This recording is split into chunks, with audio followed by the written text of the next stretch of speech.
Hello，大家好，我是小胡桃。今天是我们31天 Vlog 大挑战的第6天了吧？然后今天呢，天气非常非常好，所以呢，我就把之前在这个室内的这个摄影区呢搬到了这里，想要也享受一下这个阳光的沐浴。因为前几天呢，真的是有一点点down，所以真的现在就是急需这种正能量的补充。那今天呢，我们是来聊一聊这个欧洲疫情的情况，因为呢，随着这个欧洲疫情的蔓延，有很多人呢也非常非常关心我们海外留学生的情况，也有很多人呢就关注到了我和我的影片，甚至有很多留学生的家长说每天都在等着我这个影片的更新，就好像一种报平安的方式吧。怎么说呢？其实最起初呢，就想着自己拍点片子吧。然后就好像一段影像回忆、影像记录一样的来纪念这段特殊的日子，然后把这个纪录片呢，最后就留给自己和自己的家人。没想到呢，就是无心插柳，得到了那么多人，就是无论是留言也好、私信也好的关心啊、鼓励，真的是非常非常感谢大家。那现在目前这个欧洲的疫情呢是最严重的当然就是意大利了，其次是西班牙，然后就是法国。德国呢，其实是因为他们加大了这个测试的力度，所以大家可以看到确诊的人数是很多的，但相反呢，这个死亡率很低。那据我所知呢，法国目前的测试每天最多就是测试4000人，但是在未来的日子里面呢，会加大这个测试的人数，所以我们可以预测一下，未来法国这个确诊人数应该会有一个大幅度的增长趋势。在这个封城之前呢，我也是采访到了一对法意 CP， 可以这么说吧，因为女生呢是来自意大利米兰，然后男生呢是来自法国巴黎，但他们比较特殊的呢是他们是在巴黎定居，但是男生呢又是在伦敦工作，英国伦敦工作。他们呢在意大利疫情刚刚蔓延的时候呢，也是在米兰度假，后来呢回到了法国巴黎。在他们结束完14天的这个隔离以后呢，我就针对大家比较关心的几个问题，对他们进行了采访，比如说像意大利政府的措施啊，法国政府的做法呀，意大利民众还有法国民众的应对啊。那现在呢，就邀请大家跟我一起去看一看，他们对于这几个问题是如何看待的吧。Et bah ouais, en début d'année, on a dû aller en Italie pour, on va dire, des anniversaires, tout ça, des réunions familiales, et on parlait du coronavirus déjà. Et il y a eu une dégradation assez rapide parce qu'on est passé en fait des on-dit, on peut les journaux qui en parlent en disant il y a des nouveaux cas qui arrivent en Italie, l'Italie est assez touchée. En plus, quand on est allé en Italie, on a eu des mesures de température automatiques. Donc on s'est rendu compte que l'Italie prenait ça très au sérieux.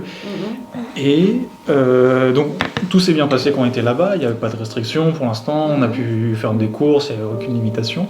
Mais je pense 1 ou 2 semaines après qu'on soit revenu à Paris, ses parents nous ont appelés pour dire qu'il y avait des premières quarantaines qui étaient mises en place.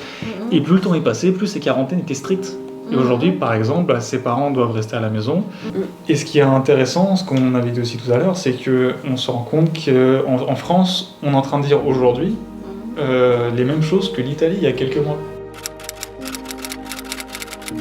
Donc, la chose qui nous avait un peu surpris... les contrôles de température automatiques. Les contrôles des températures étaient déjà faits à l'aéroport dès que tu sortais de l'avion. Et par contre, en sortant d'Italie, personne n'était vérifié. Il n'y a pas les mêmes conditions de sécurité en fonction du pays, alors que le virus, il passe, il s'en fiche de la nationalité de la personne, il va juste suivre une période. Quand on est atterri en France au retour, personne ne nous a rien dit. Je suis partie au travail le lundi, et seulement une fois que j'ai traversé quand même Paris en métro, je suis arrivée au bureau. Tu as eu la consigne ministérielle à travers le travail en fait. Donc ma secrétaire administrative m'a dit il faudrait mieux que tu rentres parce que tu devrais rester en quarantaine. Mais personne ne m'avait rien dit. En fait, en France, quand tu revenais d'Italie et surtout de la région de Milan, il y avait une quarantaine de 15 jours obligatoire. Et moi, à ce même moment, en fait, je ne retournais pas à Paris, je retournais à Londres. Mais on venait tous les deux de Milan. Et moi, c'était... les consignes étaient si vous avez des symptômes, mettez-vous en quarantaine. Si vous n'avez pas de symptômes, faites vos courses, faites votre vie normale. Mais on venait de la même région, donc normalement les deux pays auraient dû adopter si on suit une logique toute simple de prévision de propagation, ils auraient dû suivre les mêmes règles. J'en avais une et après donc j'ai dit bah ça c'est les seuls masques que j'ai essayé d'en acheter d'autres mais les pharmacies ils n'en ont déjà plus. Qu'est-ce que j'ai fait? Elles m'ont dit bah vous pouvez rien faire du tout, vous devez juste rester confiné chez vous et surtout pas sortir. Je leur ai dit bah en fait si mon mari est chez moi avec moi je vais les contaminer. Donc, comment j'ai fait? Et ils ont dit, et bah, c'est comme ça. On avait l'impression qu'ils répétaient les conseils ministériels, tout en sachant eux-mêmes que c'était pas forcément très logique. C'est juste qu'on leur a dit de dire ça, qu'en même temps, ils ont tellement de cas à traiter que ils peuvent pas non plus. Ceux qui sont sur le terrain ne peuvent pas se poser toutes les questions de la Terre. Et donc c'est vrai qu'il y avait un peu ce manque de logique flagrant. Tout le monde est d'accord pour dire que c'est pas très logique, sauf qu'ils doivent dire ces choses-là. Et nous, on n'y connaît rien, du coup, on écoute. Hein. Heureusement, tu as quand même la chance de faire un test, c'est ça? Oui. Donc, ils m'ont dit que j'avais pas des coronavirus, que c'était un virus classique lié à la saison. Il faut quand même faire la quarantaine après le test. Oui. Deux mouvements que je trouve sympas et mignons.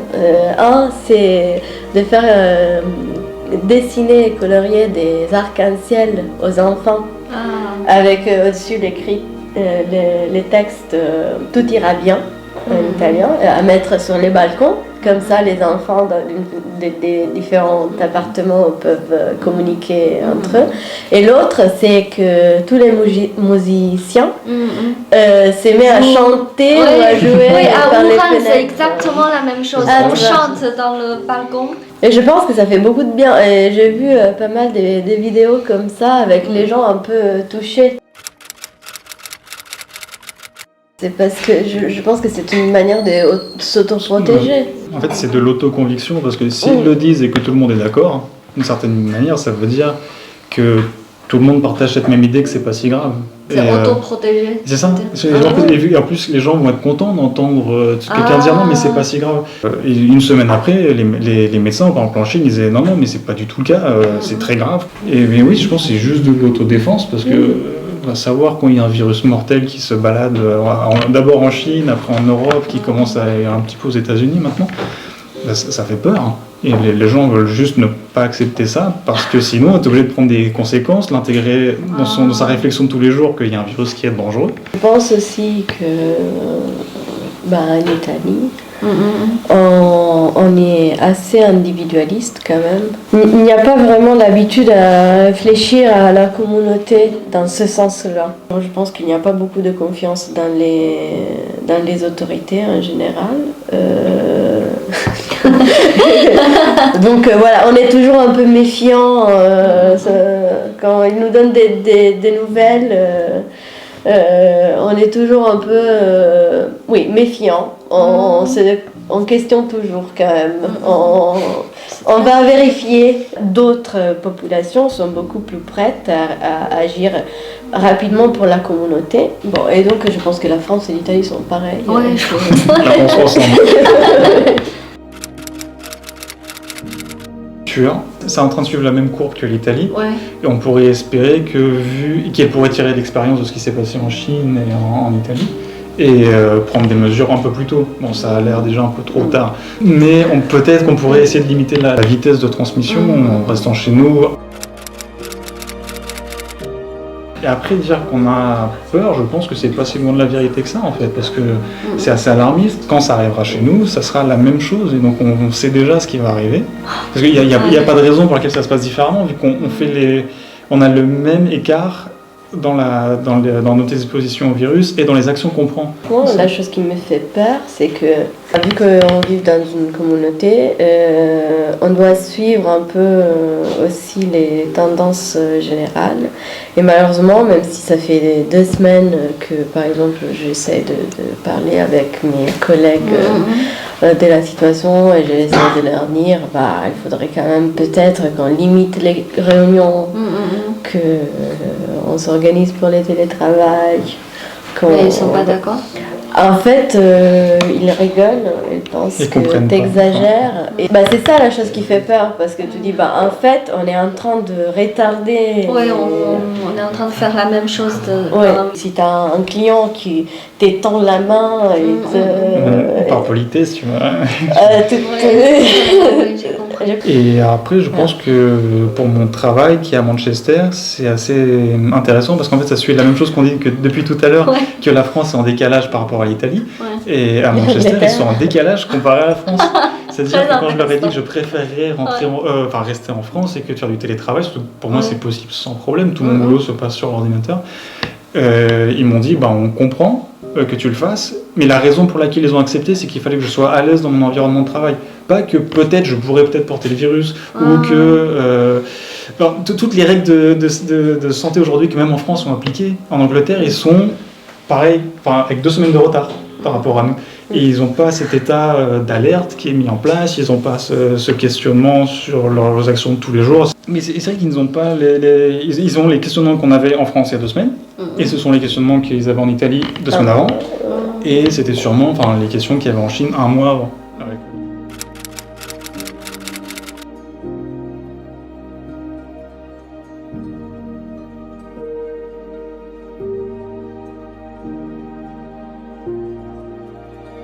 旅行世界巴黎生活，我是你们爱讲故事的小胡桃。你们每一次的点赞、评论和转发都是我创作的无限动力。让我们下期再见，à la prochaine fois。